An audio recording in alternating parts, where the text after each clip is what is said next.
Welcome to Meet the Press Now. I'm Kelly O'Donnell on day 42 of the government shutdown, as much of official Washington is pausing to observe Veterans Day. But the federal government is now one step closer to reopening after last night when the Senate passed a bipartisan deal to end the shutdown with exactly the 60 votes needed. 8 members of the Democratic caucus voted with Republicans, even though this does not include Democrats' central demand of an extension of Affordable Care Act subsidies. Those members defending their votes. If the battle plan isn't working, you change the battle plan. You try another tactic. We got a deal. It was the only deal on the table. What happened over the last 40 days is we crystallized the fight about health care for the American people and made it clear who's holding that up. Are you concerned now that the government is reopened that these ACA subsidies may not be extended? Absolutely. It's entirely possible. But right now with the shutdown, we're not getting either. And now it's on to the House, whose members are making their way back to Washington after more than a month of being out of session for an expected vote that's scheduled tomorrow. Now, the bill is expected to pass in the House, where Republicans hold a thin majority, but it is not a sure thing. Yesterday, President Trump did signal his support for the deal. Based on everything I'm hearing, they haven't changed anything, and we have support from enough Democrats.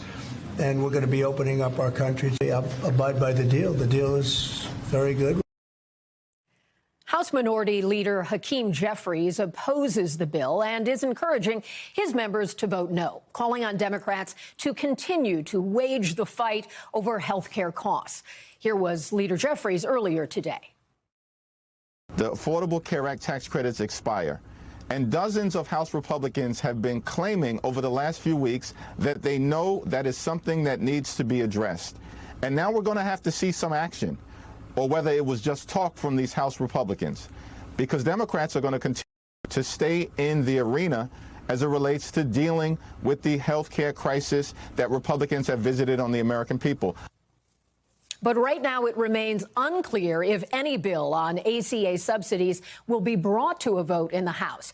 Yesterday, Speaker of the House, Mike Johnson, who holds the power to make that decision, would not guarantee that one would be taken. So you're not committing to bringing up a bill that deals with the Obamacare subsidies before they expire? I'm not committing to it or not committing to it. What I'm saying is that we do a deliberative process. That's the way this always works, and we have to have time to do that, and we will in a bipartisan fashion. And joining me now is our team of NBC reporters, including those who've been on the 42 days of this beat on Capitol Hill. Melanie Zanona is there for us. Gabe Gutierrez is at the White House. We're waiting on Steve Kornacki, who will look at a potential impact of the midterms on the shutdown. And Dana Griffin is at LAX, where flight reductions remain in effect. So let me go right to the center of this on Capitol Hill. Mel, this bill is onto the House now, where Republicans have that small majority. But there is still some time for this to be dealt with. And do you see anything that could be a bump in the road, a roadblock, and who might be raising some of those concerns? Yeah, well, Republican leadership is very confident right now that they will be able to pass this bill, especially because it has President Donald Trump's blessing. So we've actually seen some hardline conservatives who typically would hate these kinds of spending deals actually come out in support of it. But that being said, Kelly, the vote is expected to be tight because the margins in the House are already so narrow. But they are about to get even more narrow tomorrow because Speaker Mike Johnson has promised to swear in a Democratic-elect, a member who just won her special election in September. When they do that, the margin for error goes down to 2. That's how many Republicans Johnson can afford to lose on any party line votes. And there are a handful of Republicans that leadership are watching very closely. Marjorie Taylor Greene, she's been very outspoken about the lack of a health care plan from her own party. This deal does not address health care subsidies that are expiring for millions of Americans. And then, of course, Thomas Massie, who's been against almost every single funding deal that has come up for a vote in this session of Congress. And meanwhile, the Republicans are not going to get a lot of help from the Democrats. The Democratic leadership are actively whipping against this proposal. That being said, we could see a handful of centrists, maybe cross party lines, to support this. At the end of the day, though, it's going to need to pass with mostly Republican votes. So not a sure thing the way you've dialed that down for us to know who we should be watching tomorrow. If it does pass, what is your expectation for how long it would take to unravel the effects of a shutdown and put the lights back on? That really depends. Furloughed workers, they will be able to start their jobs almost immediately. Federal workers will get their next paycheck. But in terms of back pay, for example, that's going to take some time to process, even though it was guaranteed underneath this deal. And then when it comes to air travel, those flight cuts that were put in place this week were already baked into the airline's schedule. So that's going to take some time to reverse as well. And then when it comes to SNAP, there's been so much back and forth, so much whiplash about those critical food aid benefits. Some of the money is starting to go out to states, expected to be going out to states soon. But then it takes some time to actually disperse those benefits to SNAP recipients and to get those EBT cards actually loaded. So really, it's not as simple as just turning a faucet off and on. And meanwhile, there are also long-term consequences of the shutdown as well, with estimates that it could cost the economy as much as $7 to $14 billion because of the shutdown. And we've talked a lot about a coming vote that could happen in December with regard to the ACA healthcare subsidies. What would that look like? Where does it go? What kind of negotiations do you expect? Give us a picture of what we should be looking for. Yeah, this is something that's really going to consume the Capitol over the next few weeks. So there is going to be a vote in mid-December on a bill of the Democrats choosing on the ACA, Affordable Care Act subsidies. It's unclear what bill they're going to put on the floor, but there's no guarantee that it's going to pass the Senate. There's also no guarantee of an in the House as well, because as that clip you just played, Speaker Mike Johnson is refusing to commit to put anything on the floor as it relates to the ACA. And the reality is there's just very little appetite inside the GOP to simply extend those subsidies. Republicans want to see reforms. They want to see changes to the income requirements or the eligibility requirements. And even then, it's going to be an uphill lift because Trump has come out swinging against Obamacare. That has prompted a number of other Republicans to start crafting competing proposals, things like instead of paying for subsidies, maybe putting that money into health savings account, putting it in people's pockets so they can spend that money on health care plans of their choosing. But all of this, an uphill climb. And meanwhile, the clock is ticking because open enrollment already started. And of course, by the end of this year, that's when those ACA subsidies will expire. Kelly. So many pressure points. Thank you, Mel. Let me turn now to Gabe at the White House, where the administration says it's on board. The president has talked about this being a good deal. Has he been involved at all in making sure House Republicans get this over the finish line? Well, Kelly, from the White House officials I've been speaking with, at this point, the president seems to be staying out of any House drama at this point. He seems very satisfied with the deal that was struck in the Senate. And as you said, the president has said that he will abide by the terms of this deal. Notably, though, according to a senior White House official, the president is not ruling out extending those ACA subsidies moving forward, at least at this point. As you were talking about with Mel right there, he has railed repeatedly against Obamacare. But right now, the White House seems to be, in a way, taking a victory lap, thinking that it was the Democrats who caved here, Kelly. And as we've been talking about, that focus shifting to the ACA subsidies, this is an issue where over the 10 years of the president being in political life, we've been waiting for a plan. We've been waiting for what he would do with health care.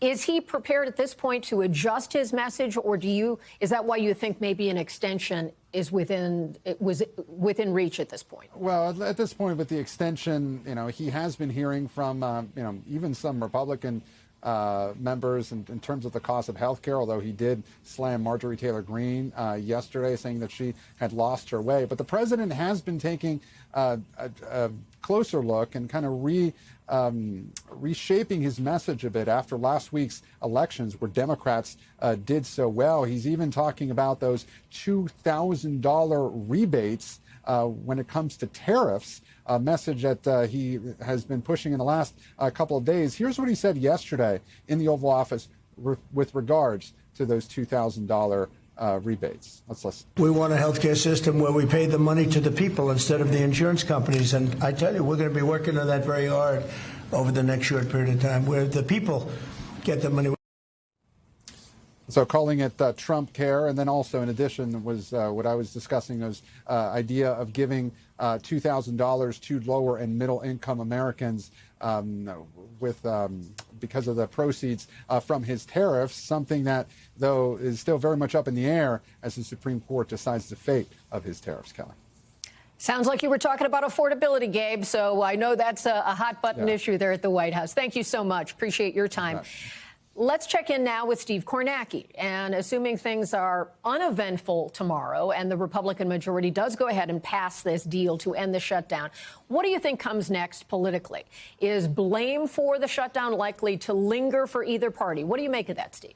Yeah, Kelly, that's really the interesting question here, because for Republicans, in terms of taking the blame for this and paying a political price for this, I think it's clear they have over the last month or so. So let's take a look at some of the numbers behind that. First of all, this is our own NBC poll you're looking at right here. And again, this came out just the Sunday before the election. So in the middle of the shutdown, we found Donald Trump's approval rating sitting at 43%. When we had checked in earlier in the year, earlier in this second term for him, that number was at 47%. Now, that's not a huge drop, but that certainly is lower. And that's also in the context of other polls that were showing the same thing. The Real Clear Politics average, which tracks all of the different polls out there, found that during the shutdown, Trump's average approval rating actually dropped to the lowest point of his second term. So we certainly saw the president's job approval ratings take a hit during this shutdown. The other thing that I think really jumped out in our NBC poll that took a hit during this shutdown was the Republicans standing in the generic congressional ballot. We're always asking, which party do you want to see control Congress? Always sort of looking ahead to the midterm elections. But look at this again. This came out just the Sunday before the election, and suddenly Democrats in our poll had opened up an 8-point advantage over Republicans. Again, when we had checked in earlier in the year, this number was basically dead even. That 8-point margin for the Democrats, that was the best the Democrats had done on the generic ballot question in our poll since the run-up to the 2018 blue wave. That was during Trump's first term. So those are the kinds of numbers. When you see a gap like that in the generic ballot, the party on the wrong end of that gap is generally not going to do well if that holds up in a midterm election. And of course, that set the stage for what we did see happen in the off-year elections in New Jersey and Virginia. Yes, blue states, both Democratic victories, but it was the scale of those victories in both of those states that caught both parties off guard. New Jersey, Republicans went into Election Day thinking they had a shot to win. Democrats were afraid their candidate might have underperformed. They might lose instead. The Democrat, Mikey Sherrill, wins in New Jersey by 13 points. And then in Virginia, a 15-point margin for Abigail Spanberger, and huge Democratic coattails in both of those states. So those outcomes that we saw in Virginia and New Jersey, those are the kinds of outcomes you expect to see when the Democrats are 8 points ahead in the generic ballot. So now the question going forward is, was all of this a shutdown effect? Was this temporary, or is this a more permanent resetting of our politics? So take a look here at two of the most high-profile modern shutdowns. The 95-96 shutdown, President Bill Clinton, Speaker Newt Gingrich, the Republican Speaker, and then in 2013, the second Obama administration, Republicans in the House, they're forcing a shutdown over Obamacare funding. And here's what I wanted to show you here. In 95-96, in that big shutdown, before that shutdown on the generic ballot, Republicans had led by a point. During that shutdown, the Democrats opened up an 11-point advantage on the generic ballot. And then a few months later, that advantage had shrunk again. In 2013, similar. Democrats were up 3 before the shutdown. It blew up to 8 during the shutdown. It came back down to 2 after. And here we are in 25 again. Democrats had been up just a point.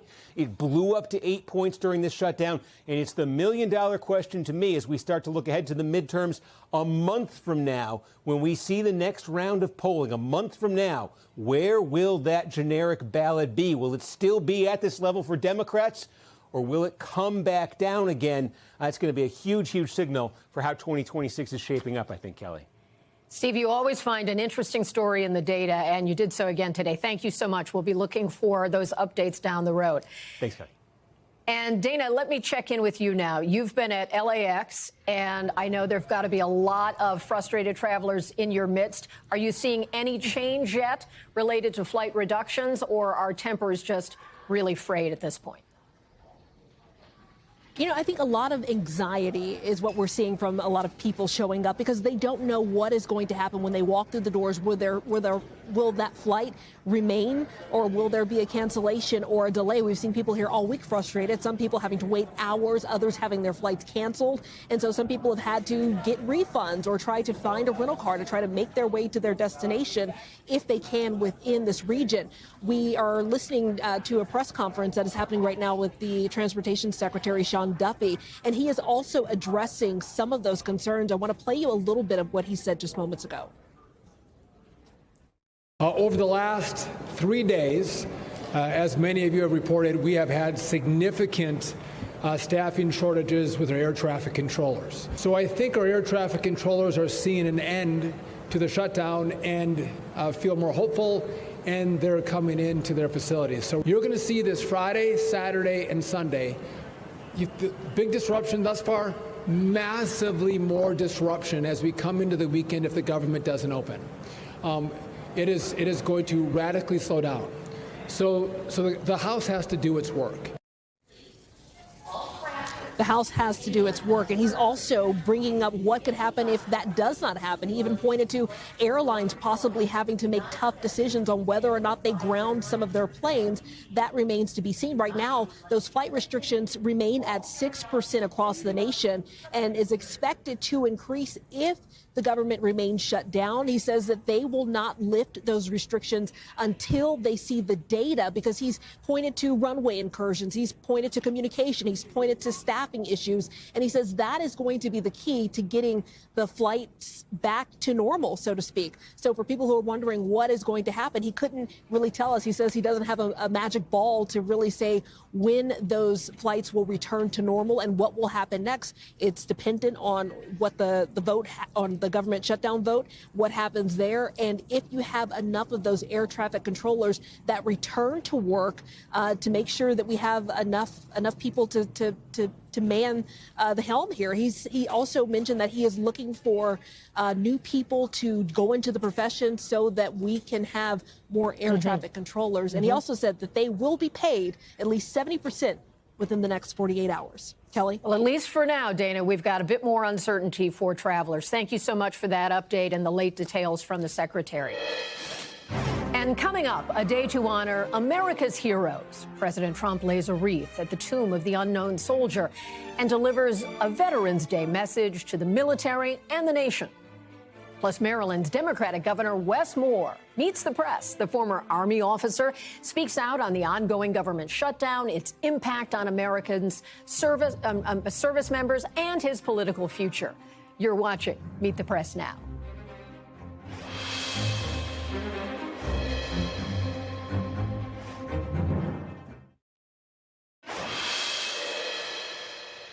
Welcome back. Today is Veterans Day, a time when we honor all those who served in the U.S. military.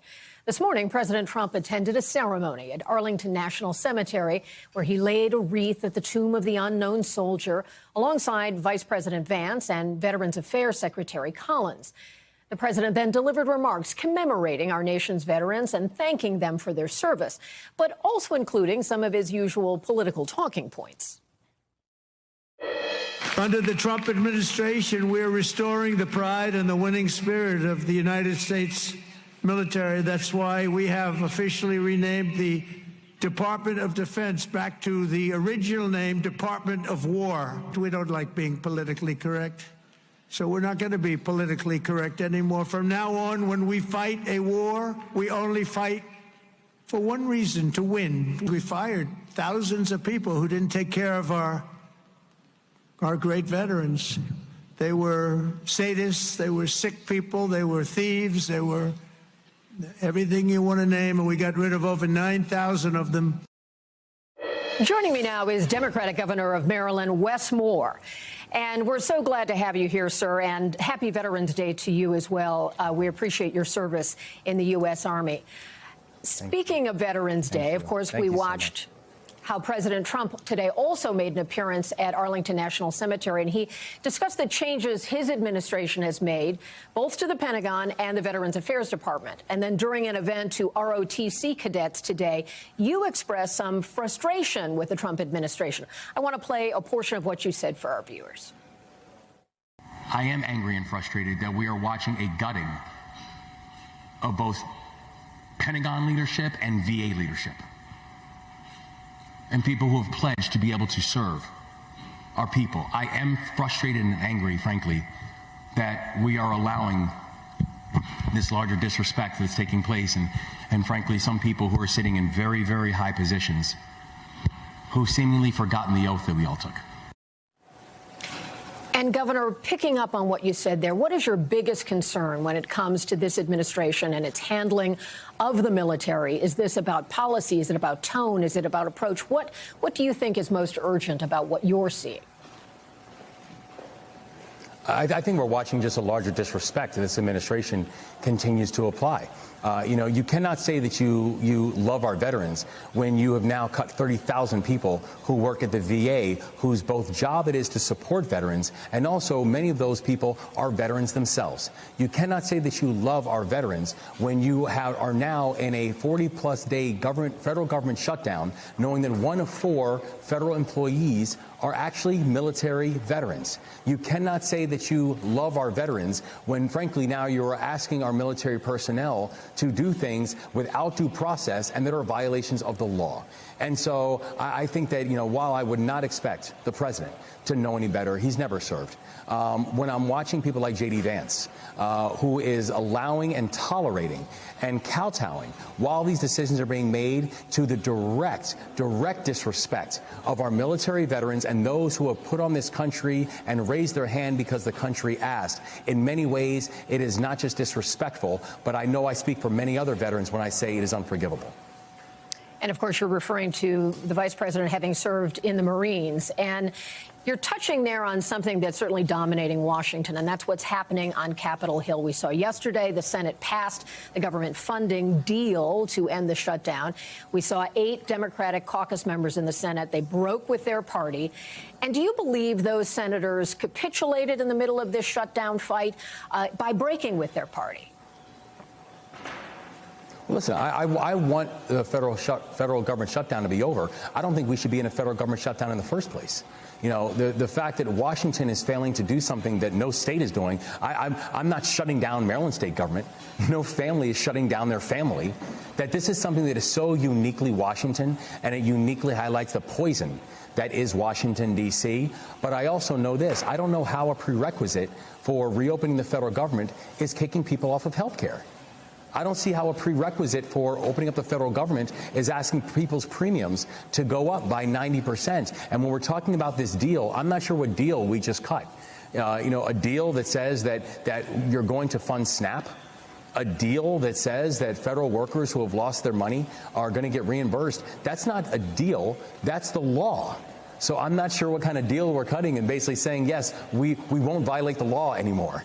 I mean, so I don't get it. It's honestly seemingly more of the same that we're getting from Washington, D.C. But I want this federal government to be reopened because we see the distinct pain that it is having on the people of Maryland. But I do not think some kind of prize is now that my people are going to get kicked off health care.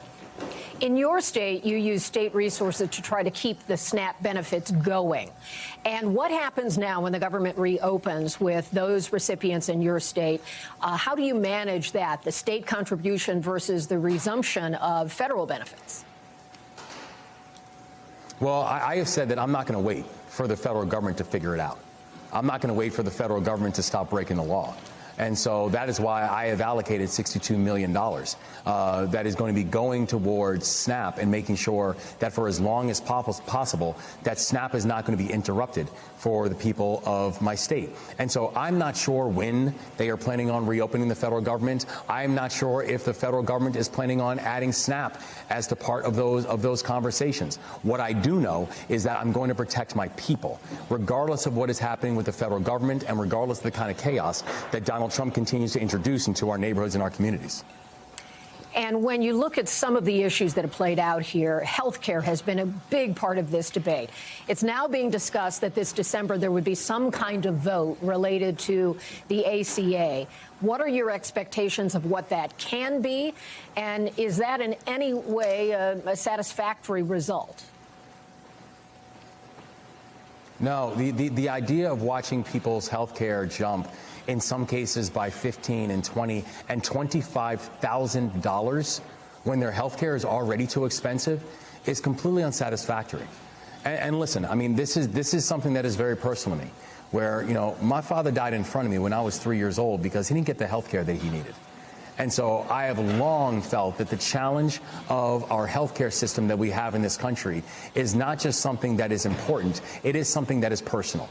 And to now see that negotiations are being done on the back of healthcare and watching how people are going to be forced to, you know, raise their premiums in a way that we know they cannot afford, which is going to make our country sicker and is going to make our country more vulnerable, makes absolutely no sense from either an economic perspective or from a moral perspective. And so for me, any frame that is allowing for that to happen would be and would always be for me an absolute non-starter.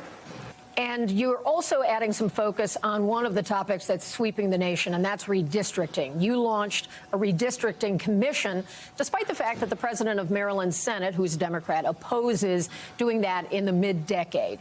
And the Washington Post had a critical assessment of that. They're saying Governor Moore is trying to pretend that he's principled. He claims his goal is to make sure Maryland has fair and representative maps and ensure the people are heard. But make no mistake, according to the Washington Post, what the governor really wants to do is disenfranchise his Republican constituents. How do you respond to that, sir? I can respond to the Washington Post with 5 letters, IDGAF.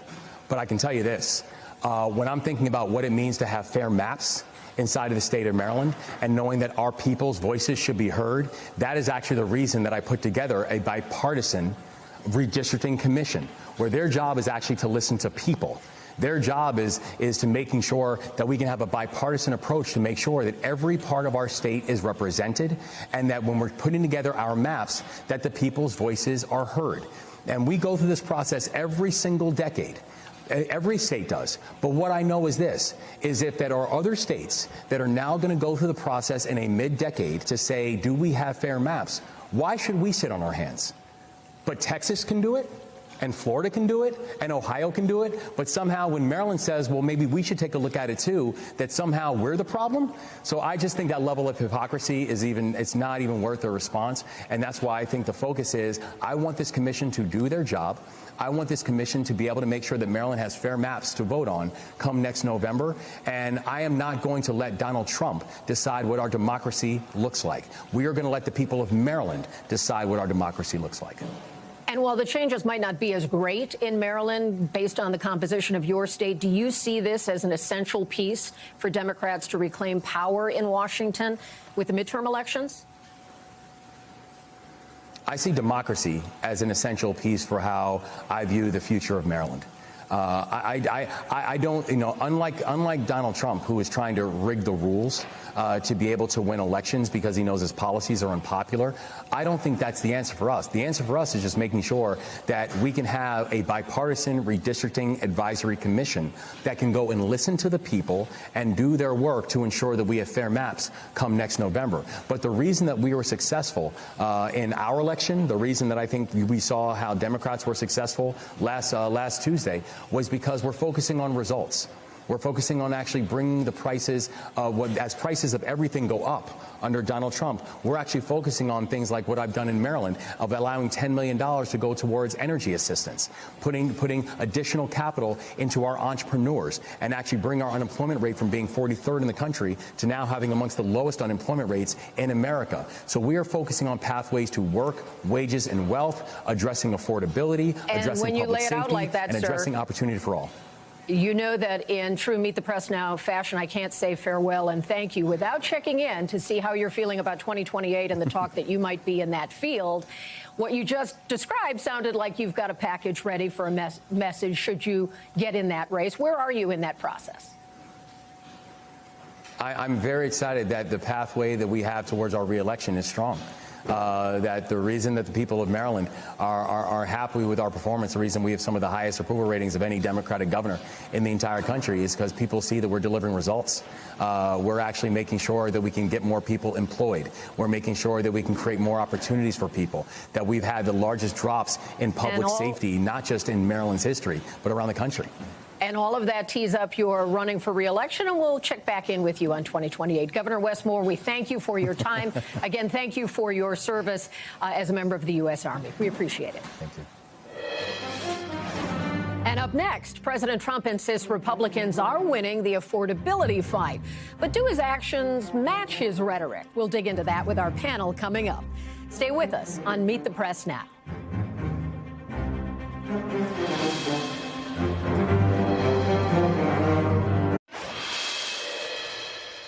Welcome back. After last week's big wins in the off-year elections, Democratic Party leaders are focusing on the issue of affordability as key to next year's midterms.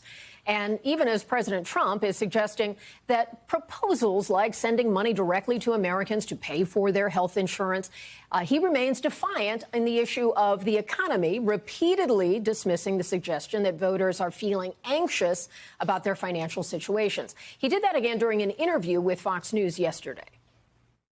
Is this a voter perception issue of the economy, or is there more that needs to be done by Republicans on Capitol Hill or done in terms of policy? More than anything else, it's a con job by the Democrats. So are you saying that voters are misperceiving how they feel? Or so when I took over, you remember? Because you said Biden did that, too, because he was saying things were great. I think we'll have somebody that's then why are people saying they're anxious about the economy? Why are they saying that? I don't know that they are saying. I think polls are fake. We have the greatest economy we've ever had. We will have over $20 trillion come into our economy, and it's largely because of my election, but it's also largely because of tariffs. It's panel time, and joining me now, Sabrina Rodriguez, national political reporter at The Washington Post. We also have Chuck Rocha, who is a Democratic strategist and host of the Rocha Revolution on Substack, and Annalise Keller, Republican strategist. So, Sabrina, let me go to you right off the bat. Welcome to the panel. Thank you. We've heard the president talk about some financial tools this week that might help affordability. He's floated the idea of a 50-year mortgage. That kind of puts more pressure on how much interest certainly consumers would pay, but it could lower a payment up front. What are you seeing about how that policy, or is it just an idea? How is it sort of surfacing? I think right now we're seeing the president grapple with the results from last week's elections and seeing that Democrats were able to capitalize on this affordability message. We've seen him sort of waffle back and forth over the last week about how to talk about it, hearing him call it a con job from Democrats. But the reality is that heading to the midterms, this is going to be a very real issue for the president. This is something he was very successful at on the campaign trail of weighing down former President Biden and Vice President Kamala Harris on. And I think when we take a step back from partisan politics, I mean, being on the campaign trail last year, talking to voters, you consistently hear this concern, this feeling like Washington doesn't work, Washington doesn't pay attention to us, isn't improving our lives. Trump was able to really capitalize on that.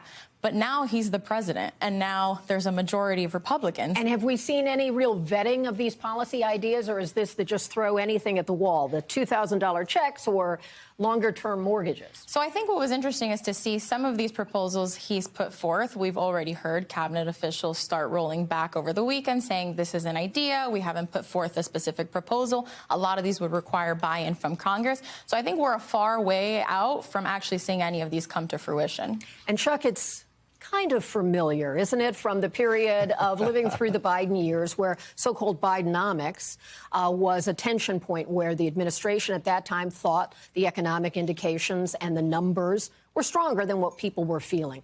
Is President Trump falling into that same issue? Sabrina brings up a great point. Is there's a certain part of the electorate that is anxious. And I'm not talking about you at home. If you've got a Donald Trump poster at the house, I ain't talking to you. If you've got a Chuck Rocha poster at the house, I'm not talking to you. You're either a Democrat or Republican. It's those folks in the middle who don't know who to blame. They just know their life's not getting better. And when Joe Biden was there, guess what? Joe Biden got all the blame, whether he deserved it or not, just like Donald Trump is getting the blame right now. Those were told out on Tuesday night, whether you like it or not. I sat here at this table, and I gave Donald Trump credit for winning every county all across America on affordability. Well, he lost every county on the elections that were held on Tuesday because of the same thing. It's a reality check. It's his economy now. Right. And Annalise, when you see some of the numbers about how, in polling, how Americans are judging the president on his economic scorecard so far, he is falling behind when we look at the data on whether he is trustworthy enough on these things. What does he have to do to respond to this? And does he have to acknowledge that it is his problem? 100%. He has to acknowledge that there is a problem, that people are feeling anxious. It's not enough, just the same way that Biden did, to point to numbers to say, look, things are great. Don't you see this over here? If people are not feeling that and they're not going to the grocery store and feeling like they can afford their groceries, their housing, if people are not feeling that, then it doesn't matter what the president is saying. If he's saying, you know, but the stock market, it's doing great. That's not what people are feeling. And that's going to be a real challenge in the midterms. And if you couple that with health care, with that conversation sort of doubling on top of the economy, I think that Republicans need to be very keenly aware of those two pieces. Is there a risk if he does make promises or at least talk about things like a $2,000 rebate check, and if that doesn't come through, that that's even more of a challenge for him to kind of dig out of that if he set expectations? Yeah. I mean, he says a lot of things. He comes up with a lot of ideas. He says a lot of things. So I don't know if that one in particular is going to have a whole bunch of backlash. But yeah, people are listening with their anxieties. But Donald Trump's going to say he made promises and he kept promises that you got a tax rebate or that he did away with tax on tips in this big, beautiful bill. And Democrats are going to say, we shut down the government trying to keep your health care from going up, and they reopened the government and your health care went up. These are going to be the competing narratives as we move into the 26 elections. And Sabrina, when you consider that the president's numbers on the economy are struggling, certainly Democrats are gaining a bit of traction, we see, coming out of the elections. But do you think they are at risk of promising too much or not being able to deliver? Absolutely. I mean, Democrats are in the position right now that they should not be over-promising necessarily, because folks do pay attention to this. And to Chuck's point and what we're hearing here, I mean, a lot of folks are feeling that anxiety at home. And if November of 2026 comes around and there aren't, especially in, you know, Democrat-led states, they aren't seeing that their lives have improved, they can't make that connection, that's going to be a hard time when they're deciding whether they want to even vote at all. And we were just showing people sort of the stats on who do you trust, which party do you trust, and there's room for both sides to certainly grow in that. When you consider the question of reopening the government and this promised vote related to the ACA, Annalise, what do you think Republicans are prepared to do with that? Is this going to be a show vote of some type, or will there be a real policy discussion? Yeah, I mean, they've said that they, you know, can't promise an outcome. The date that I'm most curious to watch is that January 30th date, and maybe I'm getting a little bit ahead of myself, and I almost hate to even say this, but, you know, we just had the longest shutdown in government history, and if this vote, you know, isn't sufficient to Democrats, if there is this feeling, you know, they're really tearing themselves apart right now after a lot of folks in the Democratic Party feel like they folded too soon, if they feel like they are not able to get what they need to convince the American people that they're fighting for them on health care, do we get to January 30th and do we have another shutdown? Chuck, I'm looking at you. Do you think those pressures are enough? Well, I keep thinking about, I make TV ads for politicians for a living. I can tell you the ad writes itself that says, I shut down the government for the longest in history trying to save your health care premiums from going up. They beat us, your health care premiums are going up, and they blame the Republicans. Whether it's fair or not fair, that's the ad that will be run. And I think that's where the narrative, and then Republicans will fight back going, we did this big bill and we lowered no tips, whatever. This, I'm telling you again, will be where the TV commercial war will happen. We've been hearing a little bit about what Republicans have been saying about this issue of what to do with the ACA subsidies, the cost of health care. Let's play a little of that and add that to our conversation. I think people know that Democrats own Obamacare, and it's been a disaster. This happened on the Democratic watch. Republicans are trying to rescue the day. This is not this is a Democratic problem, not a Republican problem, except that Republicans want to solve it. Lightning round here with our limited time left. Do you think that there will be a substantive discussion on health care costs in the weeks ahead? No, they can put all the lipstick on that pig they want to. It still smells like a pig. And what do you think? No, I think they're going to have to be focused on appropriations, so that's going to take most of the time. So that's another story for us to cover, right? What happens? Absolutely. But I think no. The reality is that this has been a conversation for years. Republicans have been criticizing the Affordable Care Act, and we're still here today without some type of long-term solution. And it still matters very much to the American public. Thank you all. Great panel. Great to have you with us. And after the break, the bottom line, why the White House is digging in on redistricting, even as Republicans see warning signs at the polls. And in the courts. Keep it here on Meet the Press Now.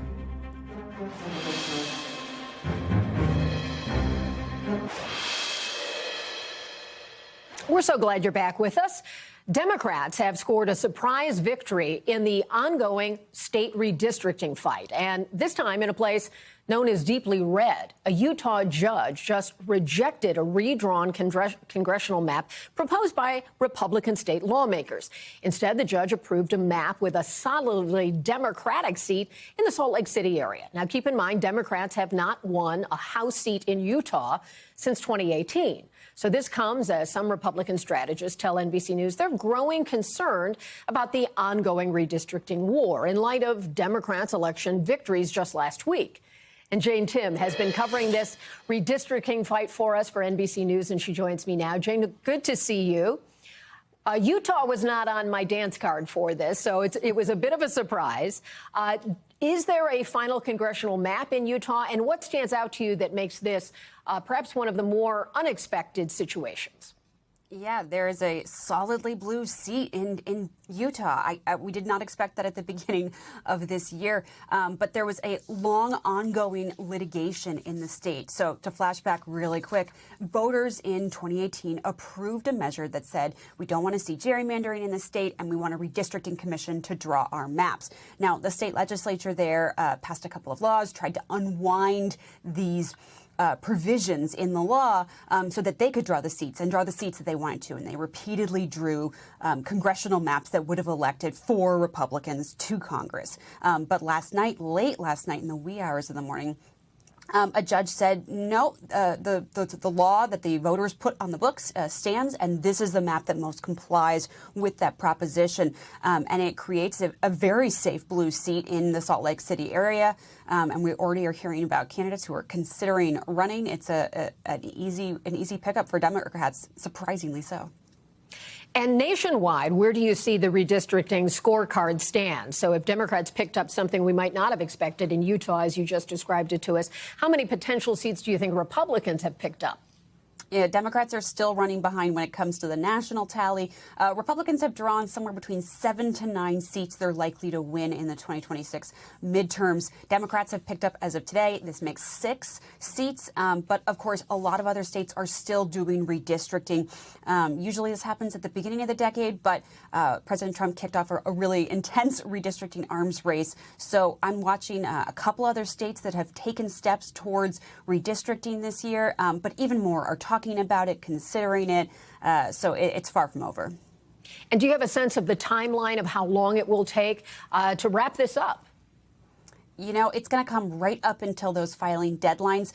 That's why you saw a ruling quite late, just close to midnight in Utah, because today is the day election officials need to start preparing for that next election. I think you're going to see that in many states. Expect this to run into the spring. Well, thank you for bringing us some unexpected news out of a beat you've been following very closely during this time of change, according to the state-by-state maps. Thank you, Jane. Appreciate it. Thanks. And still to come, war, peace, and uncertainty.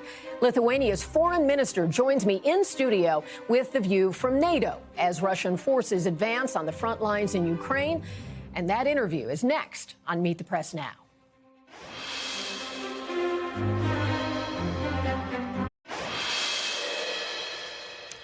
Welcome back. Ukrainian President Zelensky says that Russia is increasing the number and scale of its assaults in the eastern part of Ukraine. Russian troops on motorcycles and other vehicles have been seen riding in the Donetsk region, which, after more than a year of fighting, this one section we're referring to appears poised to capture. Russia appears poised to capture that city. Those advances come amid mounting frustration in Europe and here in Washington over the dwindling prospects for an end to the nearly 4-year-old war. And joining me now is Kęstutis Budrys, Foreign Minister of Lithuania. And sir, welcome to our set and welcome to Washington. Thank you. Good it's to my have pleasure you to be here. Thank you so much. President Trump has said he is not willing to provide Tomahawk missiles to Ukraine. What is your concern about that? And do you think those munitions are necessary for Ukraine to win the war? There are two aspects to this issue. First of all, Ukraine needs long-range fires to target those defense industry complexes and factories that produce drones, that produce ammunition, missiles that are used in attacks against Ukraine. That's number one. And Ukraine is producing themselves a lot of also long-range drones and increase their own capabilities. But anyways, Tomahawks, that's the system that you cannot compare to anything that Ukraine is producing. Of course, they need it. There is another aspect to this issue. That is the political initiative that United States then take overall in this strategic situation. And that's another time when President Trump has the opportunity to move the table and to force Putin to adapt the situation, in contrary from what was happening so many years now before this. And we should use this opportunity, and President Trump has to use this opportunity also as the political element, not only as the military tool for Ukraine to increase their positions on the battlefield. A former NATO Secretary General had talked about the Ukraine-Russia conflict as the potential for forever war. We're now 4 years in. There were times when people thought Russia would be able to prevail in a very short window of time. Clearly, that has not been what played out. Do you have concerns about this slipping into forever war if there is not something that changes the dynamic? With those capabilities rising of Ukraine, with new technologies, with drones that Ukraine is producing in millions right now, and target them so effectively against enemy, stopping Russia from advancing in the speed that they would love to. So it's very incremental progress that Russia is showing. I see the opportunity for the next year to reach the point when Ukraine will be able, stopping Russian forces, fix the front line, increase attacks on deep in the country on the target's military industrial complex, and maybe that would create the momentum to agree on ceasefire first and then to settle this conflict. Maybe that would be the opportunity. We have to continue supporting Ukraine first, providing the ammunition and weapons that they need, use the instrument that we created, European money, American products, Ukraine needs it, and also do the other things in preparation for Ukraine for the after-war period. We will have to assist them in building the functioning state. After so much destruction. There have also been incursions in airspace from Russia. And how do you see that happening, where there is potential for spillage into NATO areas, into your country, Lithuania? Are you concerned about Russia going beyond the boundaries of Ukraine? Those incidents that we had in Lithuania, they really ring the bell also for NATO to react. Lithuania was one of the first countries that were affected by drones that were used in attacks against Ukrainian targets. They were crossing Belarus and landed in Lithuania. One of them this July was explosives that landed in Lithuania. That is not normal, and it cannot be accepted. We also had the fighter jets violating our airspace. That was also with Estonian airspace and with drones in Poland. That is a problem. And it showed us that our deterrence for the peacetime is not working. Russia is not taking precaution and measures to prevent this from happening. So what NATO did, reacted with additional operation Eastern Sentry, increased the presence of fighter jets in Poland, ground-based also systems in the Baltic countries with additional helicopters, and we see the result. 2 months, there are no intrusions now in our airspace by the drones. It shows that this is something that works. This is the fast reaction and also the bold reaction, and we shouldn't be afraid of escalating with Russia. Otherwise, we won't stop them. Not be afraid of escalating. So do you think there is more that NATO and Europe need to do right now or can do right now? We should learn from these successful cases and good lessons. That was the Baltic Sea and the disruption of our undersea infrastructure. With increased posture, with increased the number of NATO vessels in the Baltic Sea, we stopped these activities when our cables were cut off, when our gas pipeline was also cut off. And also we should learn from the lesson with the drones. When we fasted, when we were fast with our decisions, when we were in solidarity and unity as the NATO, when we showed Russia that we are not afraid and we are not afraid to escalate, and we showed the limit. You cannot violate our land and our airspace, because otherwise you are touching the real military escalation, and you would want to prevent this from happening. And we made it. So for the future situations, they will repeat. Russia will weaponize something else. Yes. They will try to test our boundaries, but we now know what works. Mr. Foreign Minister, I hope you have successful meetings while you're visiting the United States. And thank you so very much for your time today. We appreciate your insights. Thank you for having me here. Thank you so much. And we hope you will be back with us tomorrow for more Meet the Press Now. And as always, you can catch up on full episodes of Meet the Press and Meet the Press Now with the Meet the Press podcast. Just scan the QR code and listen now wherever you get your podcasts. There's more news ahead on NBC News Now.